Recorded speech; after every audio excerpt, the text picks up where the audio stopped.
knee-slice pass. So this, we push him in. I get here, he pops the knee to the outside, arms in, right? So again, when we go here for this knee slice, remember, on this one, I gotta pick this hand back up off the mat and put it on his hip. If I don't, when I come across, he's gonna get his knee shield in every time, all right?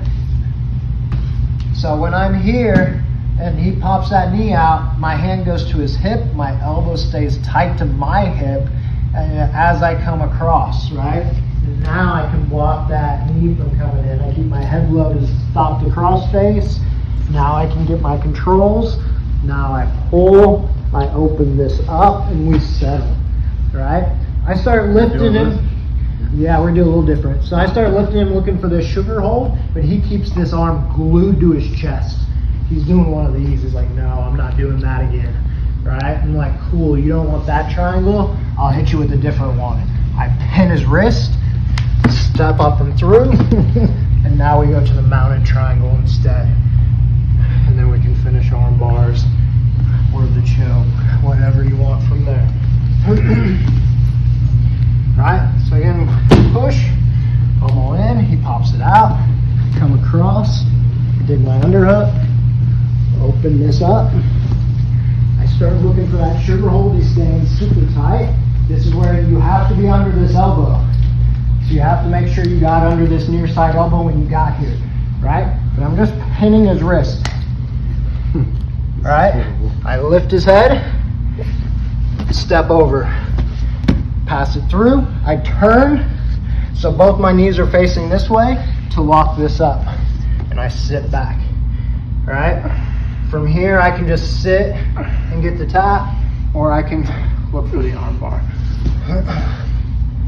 So it's too, my hand's like trapped. I don't like that. Right? So, and now becomes one of those situations where whether his arm is out or it's in, it's bad for him in both situations. Right? I either get that back triangle we've done before, or we get the mounted triangle instead. Does that make sense? Can you say it again? Yeah. Yes. Yeah? So I come in, he pops it out, I come across, get my controls, open this up. Right here is where I got to get under that elbow, right? And open that elbow up, and I walk it in. Right, I want that sugar hold, but he stays tight. So I still reach around and grab so I can lift his head. All right, I pin his wrist, lift his head up. You're just holding his shoulder with that left hand? Yeah, just the front of his shoulder, just to get an extra lever, right? It's better than just the mat. That seems worse. Right, I can lift. mat. This is as high as I can go. Now I can go higher, right? So I pin the wrist, lift the head, which immobilizes him for a second. Step up and through. Now I pass the arm through, go to my knees, walk this up and sit back. Or we have the arm bar, right? Cool, so play with it. 3, 2, 1. So one little detail, just a second. So for those who have issues locking up the triangle part, right? So when he has this tight and I pin and I step, like if you're having a hard time lacing this up, you're like, this doesn't work for me. My legs are too short, he's too thick, whatever the situation is. One detail that helps is going to your knees, and you can lace it up better. But if that doesn't work, just bring your leg to the other side of his head and just finish the arm bar.